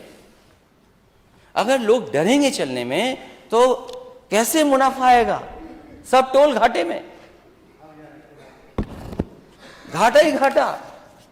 और इसलिए घाटा हो रहा है क्योंकि आप मंडियां नहीं बना रहे हैं, आप किसानों को सुविधाएं नहीं दे रहे हैं। ये एक्सप्रेसवे केवल शहर को जोड़ने के लिए नहीं थे, गांव को जोड़ने के लिए थे। और हमारी एग्रीकल्चर सेक्टर को कैसे आगे बढ़ा ले जाए, इसलिए था। और ये 2 एक्सप्रेसवे तो मैंने बोल दिया, एक और बड़ा एक्सप्रेसवे बन रहा है, उसमें बहुजन समाज पार्टी के नेता, थोड़ा सदन के जो उनकी पार्टी के नेता हैं वो जरूर कहेंगे, वो तो आपका था एक्सप्रेसवे, गंगा एक्सप्रेसवे। अच्छा तब ठीक है, आप बताना ये जरूर, ये गंगा एक्सप्रेसवे इनका था। उनकी ज्यादा चिंता कर रहे हैं आज आप। नहीं, वो सच थोड़ा बहुत बता देंगे सरकार को। जो गंगा एक्सप्रेसवे बनाने वाले थे वो नंबर 2 से लुढ़क करके जाने कहां पहुंच गए हैं, और कितना नीचे जाएंगे कोई नहीं जानता। जो नंबर 2 पे थे, वैसे 2 नंबर ही अच्छा शब्द नहीं माना जाता है, जो 2 नंबर पे थे वो कहां पहुंच गए? अब कैसे ऊपर आओगे आप? और दोस्त की पहचान तो तभी होती है जब बुरा वक्त होता है।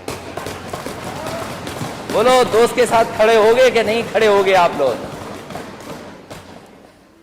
दोस्त की पहचान तभी तो होगी बुरे वक्त पर।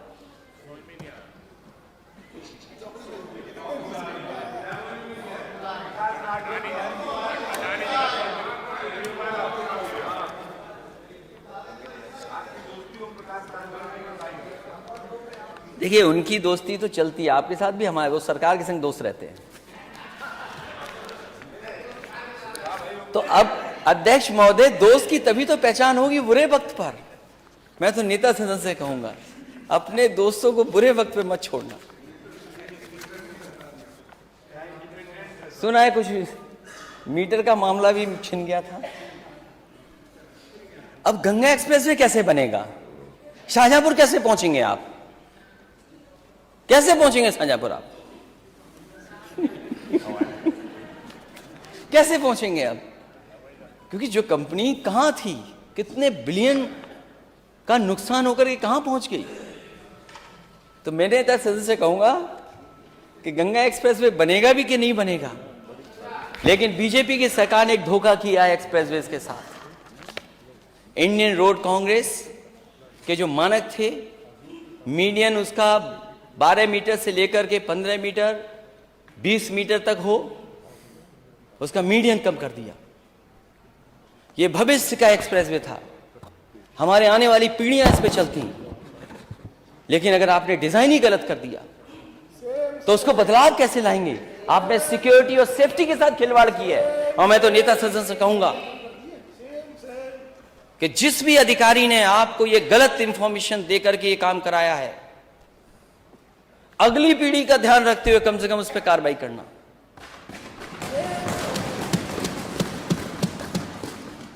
और फिर आपको दिल्ली वाले पैसा क्यों नहीं दे रहे हैं एक्सप्रेसवे के लिए? अभी दिल्ली से मुंबई एक्सप्रेसवे बना है, मैंने पिछली बार भी सदन में कहा था, फिर कहता हूं बात को। यूपी की जनता ने दिल्ली में बीजेपी की सरकार बनाई, देश के प्रधानमंत्री यहां के, लेकिन एक्सप्रेसवे के लिए पैसा क्यों नहीं मिल रहा दिल्ली से? और स्टेटों को क्यों मिल रहा है? 1 लाख करोड़ का दिल्ली से मुंबई एक्सप्रेसवे, लेकिन आपके स्टेट के लिए एक भी एक्सप्रेसवे के लिए पैसा नहीं। और जब आपके लिए पैसा नहीं तो आप भी नहीं दे पाएंगे पैसा। वित्त मंत्री जी, आप ही मांग लो, अगर नेता सदन नहीं मांग रहे हैं तो पैसा लाइए आप। और यूपी को जोड़ ही नहीं रहे उससे। यूपी नहीं जुड़ा है देश के सबसे बड़े एक्सप्रेसवे से, कम से कम यूपी को जुड़वाइए आप।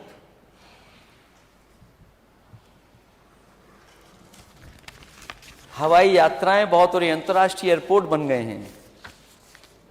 नेता सदन, जहां मैं जाता हूं उतरने के लिए, कहते हैं कि हवाई पट्टी चली नहीं रही है। अध्यक्ष महोदय, मैं अनुमति लेते लेते थक गया आजमगढ़ के हवाई पट्टी पे उतरने के लिए, मैं उतर ही नहीं पाया। हवाई जहाज से ये नेताजी ने बनवाई थी, उसके बाद एक्सपेंशन हमने किया और 5 साल से नहीं चालू हो रहा, क्योंकि वो एयरपोर्ट की सूची में है। ये बात मैं इसलिए कह रहा हूं, सब कुछ बन गया वहां, आप जाना चाहेंगे कि आप नहीं उतर सकते। मुरादाबाद भी पुराना समाजवादी नेताजी के समय की देन थी, आज भी नहीं उतर सकते आप उस पे।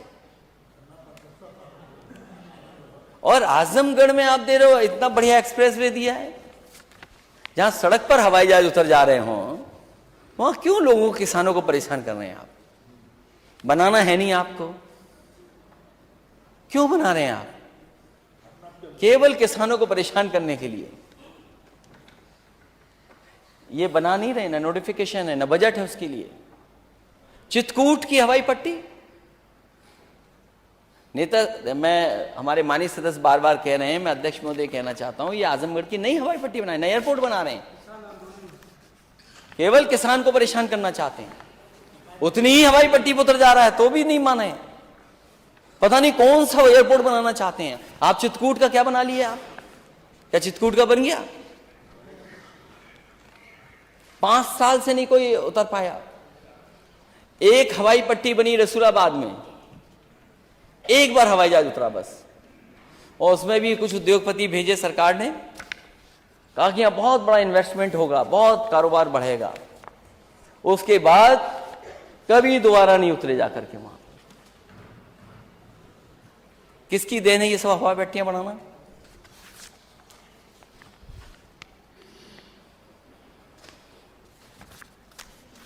और आप तो अंतर्राष्ट्रीय एयरपोर्ट, दूसरे एयरपोर्ट के बारे में भी, जेवर बहुजन समाज पार्टी, जेवर भी आपका था। एनओसी समाजवादियों ने दिलाई।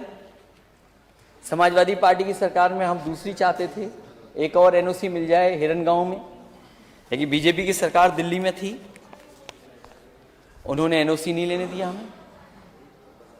एनओसी नहीं लेने दिया, दिया ही नहीं एनओसी। आपने भेदभाव किया उस समय। अगर भेदभाव न किया होता तो एक और आगरा को एयरपोर्ट बन गया होता, मिल गया होता। कानून व्यवस्था पर zero tolerance.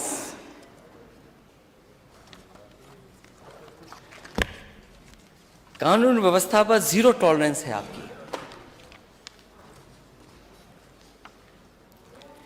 Ease of doing business तो कितनी है, लेकिन ease of doing crime Uttar Pradesh में लगातार बढ़ रहा है। जो घटना अभी हुई हाल में, अगर एडमिनिस्ट्रेशन जागरूक होता और एडमिनिस्ट्रेशन अगर न्याय देता और न्याय के लिए काम करता तो शायद मां बेटी को इस तरह जलाया नहीं जाता। कोई कल्पना कर सकता है कि सरकार $1 ट्रिलियन की इकोनॉमी का सपना देखे और उसी प्रदेश में मां बेटी को जला दिया गया और प्रशासन भाग गया हो, जिस प्रशासन की जिम्मेदारी थी बचाने की, जो अधिकारी मौके पे थे, आखिरकार प्रशासन भाग गया, बुलडोजर चला दिया, मां बेटी जलती रही। न केवल गांव के लोगों ने बल्कि आसपास के लोगों ने। और उस बुजुर्ग पिता ने, पति ने अपने सामने बेटी और पत्नी को जलते देखा। ये सरकार है आपकी, ये वो काम है बुलडोजर का। याद रखिए, बुलडोजर में दिमाग नहीं होता। वो कैसे देखेगा कहां जाना है उसको? चलाने वाले ने, किसने फैसला लिया था कि जाओ चला दो?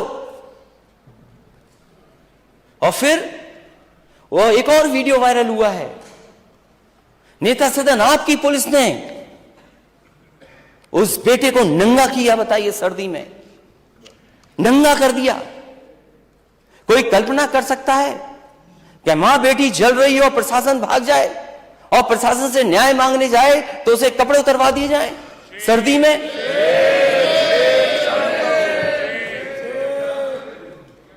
कोई कल्पना कर सकता है इस बात को लेकर के? अगर हम दुनिया में जाएं, और आज का जमाना पुराने जमाने से अलग है, एक एक घटना, एक एक चीज जो यहां हो रही है दुनिया के हर कोने में देखी जा सकती है, पहुंचाई जा सकती है।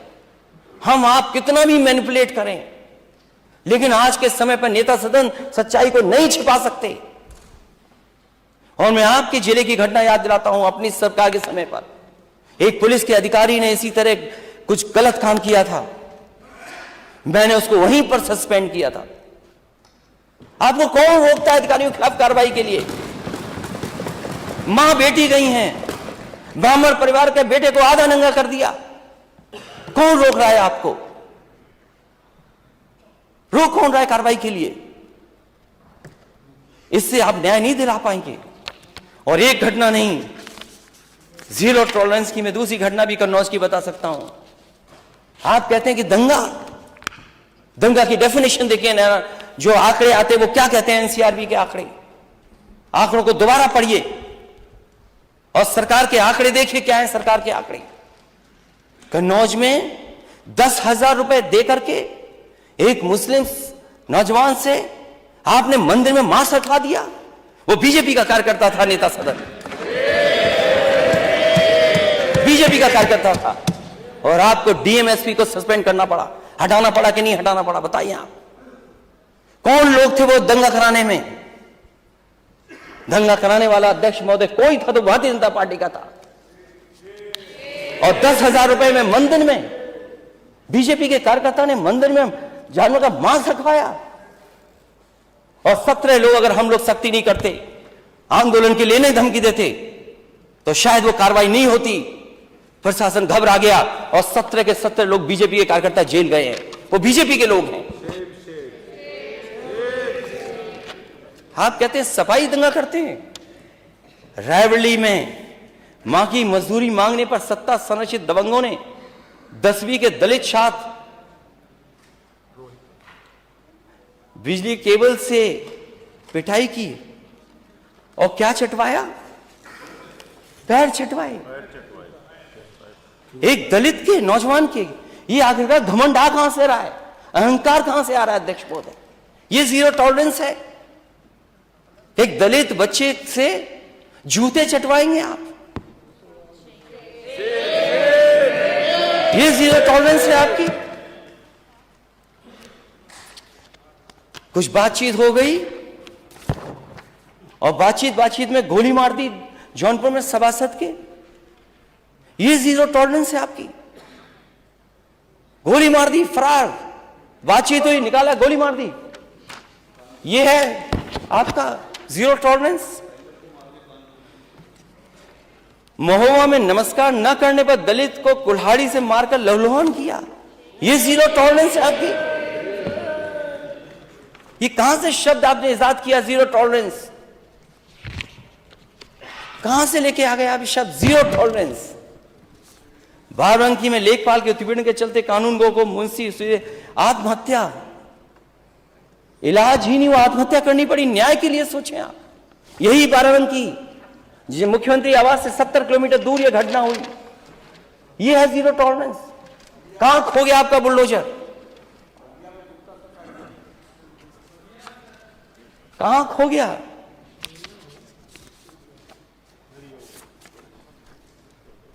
और बलिया में मैं गया था, उस व्यापारी परिवार से मिला था मैं। कौन लोग हैं सूदखोरी कर रहे हैं वहां पर? करोड़ों की मार्केट वैल्यू जमीन, करोड़ों की मार्केट वैल्यू की जमीन वो ले ली। उसके बाद भी संतुष्ट नहीं हुए वो, धमकाते रहे और लाइव उसने आत्महत्या कर ली, लाइव। इससे ज्यादा दुखद क्या है? और नेता सदन आप जानकारी करिए, क्या बीजेपी के लोग उसमें शामिल हैं कि नहीं हैं? अगर जीरो टॉलरेंस है तो बीजेपी के नेताओं को आप जेल भेजेंगे कि नहीं भेजेंगे? और बीजेपी के कार्यकर्ता नेता जो कर रहे हैं, आजमगढ़ में इंद्रपाल मौर्य संग अपहरण कर हत्या पति पत्नी, ये जीरो टॉलरेंस है आपकी। और कानपुर में अध्यक्ष महोदय आपको जानकारी होगी कस्टोडियल डेथ की, बलवंत सिंह की। क्यों पुलिस ने मार दिया उसको? ये सैसवान में पुलिसिया कस्टम 6 फरवरी को कोतवाली परिषद में खुद को पेट्रोल डालकर, ये जीरो टॉलरेंस है। वो भी जान चली गई उसकी सैसवान में। बलवंत सिंह, उसके साथ जो हुआ है, कोई कल्पना कर सकता? पुलिस पे फर्जी एफआईआर लिखा दी, पुलिस लगी, मारते मारते जान ले ली। क्या मदद की है आपने? आप दूसरों पे आरोप लगाते थे कि समाजवादी सरकार है, इसमें मदद में भेदभाव होता है। क्यों? कानून व्यवस्था जीरो अध्यक्ष महोदय, क्या अध्यक्ष महोदय जीरो टॉलरेंस? आपको भी जीरो टॉलरेंस रखनी चाहिए। घंटा हो गया हमारा। नहीं, अभी तो मैं सब्जेक्टिव टच नहीं किया हूं। अभी तो शाहजहांपुर का मेडिकल कॉलेज आना है। मेडिकल कॉलेज बजट में ले लीजिएगा। नहीं, बजट में फिर वो बजट वाली बात आएगी। तो ठीक है अध्यक्ष महोदय, अब चाहते हैं कि मैं खत्म कर दूं। हालांकि मुझे भी लगता है मैंने समय गवर्नर से ज्यादा ले लिया, गवर्नर साहब से ज्यादा ले लिया है। इतना नहीं नहीं, लेना आपकी चाहिए इच्छा है, मैं आपसे सिर्फ रिक्वेस्ट कर सकता हूँ, आपकी आगे इच्छा मैं आपसे रिक्वेस्ट कर सकता हूँ। समय सिर्फ याद दिला रहा हूँ, बाकी आपकी मर्जी है। तो बलवंत सिंह, उसकी पत्नी को सरकार ने भरोसा दिलाया कि सरकारी नौकरी दी जाएगी। वहां के परिवार के सदस्यों ने मांग की थी कि 1 करोड़ की मदद होगी। नेता सदन भारतीय जनता पार्टी का कोई नेता ऐसा नहीं जिसने जनता में यह भाषण न दिया हो कि समाजवादी सरकार में मदद में भी भेदभाव होता था। मैं आपसे कहता हूं, बलवंत सिंह की मदद कीजिए, आप उसके परिवार की मदद कीजिए। आप, कोई भेदभाव नहीं है, और जितनी भी कस्टोडियल डेथ हुई उनकी मदद कीजिए। आप 1 करोड़ दीजिए उसको। क्यों नहीं दे रहे हैं आप उसके परिवार को? क्योंकि वो कानपुर का रहने वाला है, इसलिए नहीं दे रहे हैं आप? सरकारी नौकरी आप उसकी पत्नी को वादा करके आए आपके नेता, सरकारी नौकरी नहीं देंगे आप? कन्नौज में भी एक परिवार है, उसको भी सरकारी नौकरी का वादा किया, उसको कब सरकारी नौकरी देंगे आप? अगर और घटनाओं में आप चुनाव के करीब सरकारी नौकरी दे सकते हैं, तो फिर इसमें नौकरी क्यों नहीं दे रहे हैं आप? क्योंकि जीरो टॉलरेंस में फिर मैं बात करूंगा, बहुत लंबी सूची है। क्योंकि अगर नेता सदन को भी जवाब देना है, उस समय भी मैं जब मौका मिलेगा तो मैं बोलूंगा। जिस सरकार के पास परमानेंट डीजीपी ही नहीं है,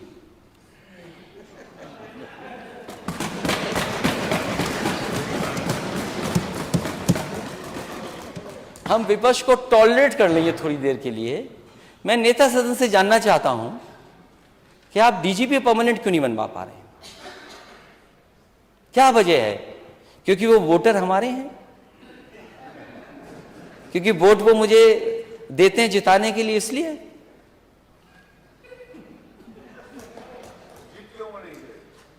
अभी पता नहीं लगा कितने वोट से जीते। अभी नेता सदन वहां क्या कहते, पेंडुलम।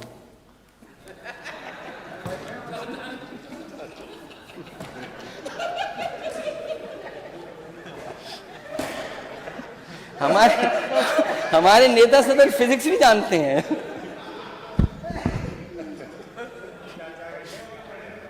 नहीं तो अब तो साथ है ना, देखिए ना, और आपका आशीर्वाद मिलता रहे।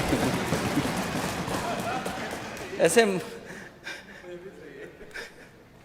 अध्यक्ष महोदय, परमानेंट डीजीपी नहीं है आपके पास। एक दिन मैं जानबूझकर गया पुलिस हेडक्वार्टर में, क्योंकि समाजवादियों ने बनाई और वर्ल्ड क्लास इंफ्रास्ट्रक्चर दिया।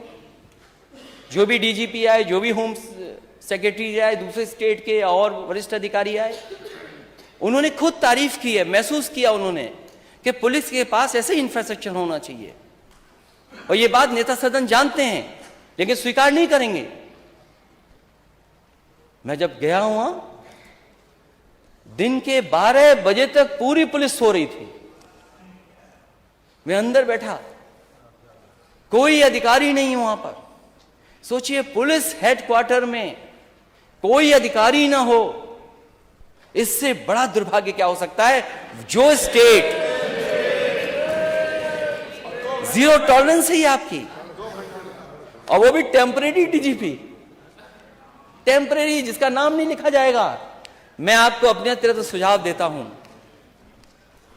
एक हमारे भी समय पर थे जो आपने किसी पद पर बैठाया था, वो इंटेलिजेंस के अधिकारी थे, न जाने क्या क्या बताते थे आके।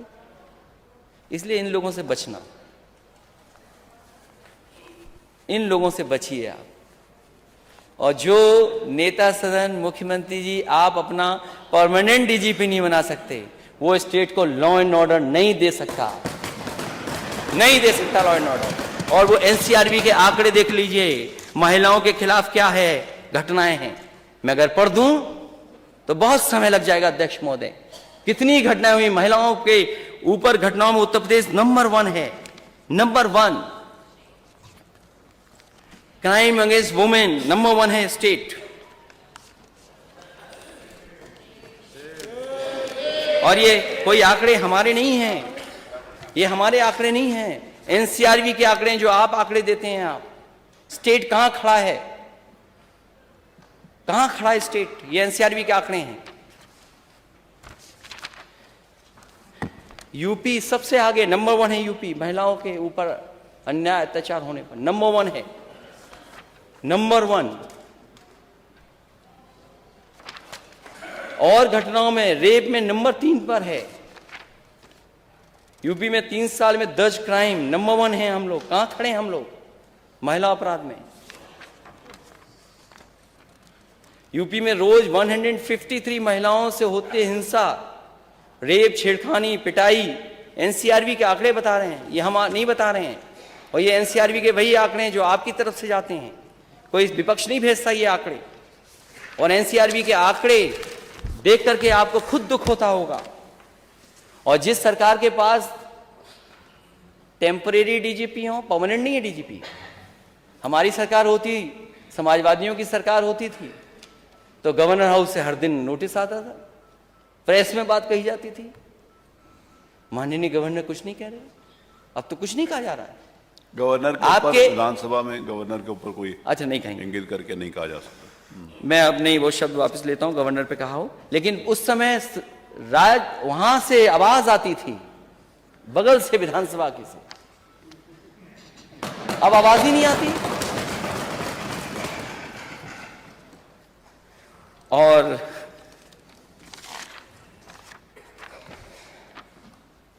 मेडिकल कॉलेज शाहजहांपुर का, मंच पे आप भी थे, उस समय के स्वास्थ्य मंत्री वो भी थे। पहला मेडिकल कॉलेज का दिल्ली और उत्तर प्रदेश सरकार का शिलान्यास हुआ था उस समय। वित्त मंत्री हैं आप, स्वीकृत पद है 21, हैं कितने वहां पर अभी? असिस्टेंट प्रोफेसर स्वीकृत पद कितने हैं कहां, कितने हैं वहां पर?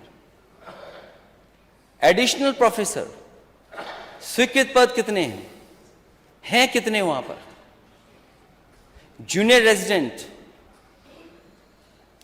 ट्यूटर, पीजी, नॉन पीजी स्वीकृत पद 72 और हैं कितने? 60। प्रोफेसर 21 हैं कितने? 9।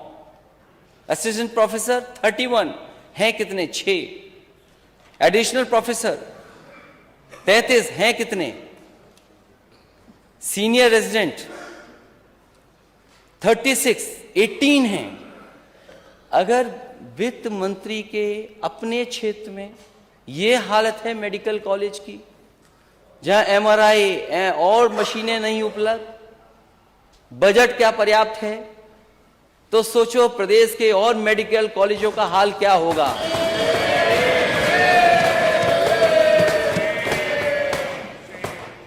नेता सदन के क्षेत्र में 500 बेड सुपर स्पेशलिटी बच्चों का, 200 बेड्स उसके लिए बजट, और जो टीचर्स प्रोफेसर्स की पुरानी मांग रही कि उनको सुविधाएं मिलनी चाहिए पीजीआई जैसी, आप कितने मेडिकल कॉलेजेस को दे रहे हैं? और फिर जब इन्वेस्टमेंट लाना चाहते हैं तो कंपनियों के घर पे जाकर क्या बोले, उनके स्वागत में न जाने क्या क्या करते हैं ये लोग जाकर के। और मुझे याद है सुपर स्पेशलिटी हॉस्पिटल के लिए शाहपुर जी, पालन जी देश की one of the best company है कंस्ट्रक्शन, मेडिकल कॉलेज के एक सुपर स्पेशलिटी हॉस्पिटल बना रही थी। उस कंपनी का 1 साल बजट नहीं, 2 साल नहीं, 3 साल बजट ही नहीं दिया, वो कंपनी भाग गई। मैंने पूछा आखिरकार कंपनी क्यों चली गई, कितने दिन इंतजार करते? शाहपुर जी, पालन जी कौन कंपनी है, आपने बजट नहीं दिया, आप ठेके में सेटिंग कराते हैं कि अपने लोगों को ठेका दिया जाएगा। सैफई मेडिकल कॉलेज यूनिवर्सिटी, और उसके चांसलर मुख्यमंत्री हैं। मुख्यमंत्री जी अपनी यूनिवर्सिटी, अपना चांसलर बनने के लिए जल्दी बन गई यूनिवर्सिटी। बलिया की पूर्व प्रधानमंत्री चंद्रशेखर जी के नाम पर यूनिवर्सिटी क्यों नहीं बन रही है? उसको बजट क्यों नहीं दिया आपने? पूर्व प्रधानमंत्री अटल बिहारी वाजपेयी जी की यूनिवर्सिटी, मेडिकल यूनिवर्सिटी यहीं बननी थी। अभी भी हो सकता है लोहिया इंस्टीट्यूट के किस फ्लोर पर चल रही हो यूनिवर्सिटी, वो क्यों नहीं दिया आपने? आपके बगल में कैंसर इंस्टीट्यूट बना है, यहां जितने माननीय सदस्य बैठे हैं ये कभी ना कभी हर दिन या क्षेत्र में जाते होंगे, महसूस करते होंगे कि कैंसर बीमारी किस तरीके से फैल रही है। हालांकि मैं अपने मंत्री हमारे साथ रहे, मैं बोला नहीं उनसे। कल पॉल्यूशन की बात आई तो हमारे वो डॉक्टर हैं, वो बोले पॉल्यूशन से होता ही नहीं है कैंसर। अब उनकी स्टडी होगी किस तरीके से कैंसर फैल रहा है, और आप नेता सदन खुद दस्तखत करते होंगे न जाने कितनों की मदद के लिए। बताओ, कैंसर बीमारी में सबसे ज्यादा पैसे आप दे रहे हैं कि नहीं दे रहे हैं? और यहां जो कैंसर इंस्टीट्यूट बनी थी उस पर नाम तो आपने बदल दिया, हमें कोई शिकायत नहीं उस पर। कल्याण सिंह जी के नाम पर बनाई आपने यूनिवर्सिटी, वो कैंसर इंस्टीट्यूट कर दिया, लेकिन क्यों उसके लिए आज तक कोई पैसा नहीं दे रहे हैं आप? बजट क्यों नहीं दे रहे हैं आप? कैंसर इंस्टीट्यूट के लिए नहीं, कोई मान्य सदस्य जितने बैठे हैं वो लोग उनके क्षेत्र में हैं कैंसर से पीड़ित के नहीं है। कहां जाते हैं इलाज के लिए? सोचिए, मुंबई जाते हैं इलाज के लिए, दिल्ली जाते हैं इलाज के लिए, और ये ऐसी बीमारी है, गंभीर बीमारी है कि पता नहीं किसको ले जाए और कब आ जाए, कौन गरीब को आ जाए, किसको आ जाए। ये हमारे मंत्रियों की गलती नहीं है, ये काम करना चाहते हैं मंत्री हमारे, डिप्टी सीएम काम करना चाहते हैं, लेकिन बजट ही नहीं देते ये लोग। नेता सदन बजट क्यों नहीं दे रहे हैं आप? और मैं इसलिए कह रहा हूं ये बात, रसूलाबाद का एक बार मैंने वीडियो लगा दिया, फोटो तस्वीर लगा दी, मंत्री जी ने 1 घंटे में सब साफ करा दिया, सफाई हो गई वहां, सब कुछ हो गया। वो तो काम करना चाहते हैं, लेकिन बजट क्यों नहीं दे रहे हैं ये लोग? मेडिकल कॉलेज की स्थिति क्या है? आज गरीब इलाज नहीं करा पा रहा है, ऑपरेशन नहीं करा पा रहा है। पीजीआई की खबर आपने पढ़ी होगी, जीरो टॉलरेंस क्यों नहीं है आपका मेडिकल के क्षेत्र में? 4 दिन भटकती रही महिला, बाद में जान चली गई। आपने जो वेंटिलेटर्स दिए, वेंटिलेटर्स नहीं है, सब कूड़ा करकट हो गया है। क्या कैपेसिटी बिल्डिंग कर रहे हैं आप? $500 ट्रिलियन की इकोनॉमी का सपना देख रहे हैं, मेडिकल व्यवस्था ध्वस्त है आपकी, किसी गरीब को इलाज नहीं मिल सकता।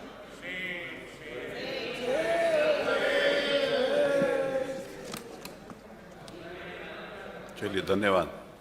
इसलिए अध्यक्ष महोदय, बहुत सी बातें मुझे कहनी थी, बहुत लंबा मैंने बोल दिया, फिर भी बहुत सी बातें यूपी की रह गई हैं। बेरोजगारी रह गई, आज नौजवान को रोजगार नहीं है ना नौकरी है। ये केवल स्टार्टअप में लगे हैं, स्टार्टअप क्या कर रहे हैं? Startup, skill development. अरे अपनी स्किल को अभी डेवलप कर लो। मुझे तो ऐसा लगा अध्यक्ष महोदय, डर गया मैं शुरू में। नेता सदन 2:30 बजे तक रात तक समीक्षा कर रहे हैं अधिकारियों की, रात के 2:30 बजे, 2 बजे, 2:30 बजे, 3 बजे तक जगने वाले नेता सदन ने उत्तर प्रदेश की ये हालत कर दी। मेडिकल कॉलेज 45, इलाज नहीं गरीब को, भटक रहा है गरीब। आप लखनऊ के सभी मेडिकल कॉलेज अस्पतालों की देख लीजिए ओपीडी क्या है, और आपका बजट नहीं तो चल दिए पीपीपी करने के लिए। ये पीपीपी क्या होता है? ये पीपीपी क्या है? मेडिकल में पीपीपी, ये आपकी जिम्मेदारी है, सरकार की जिम्मेदारी है स्वास्थ्य की सेवाएं।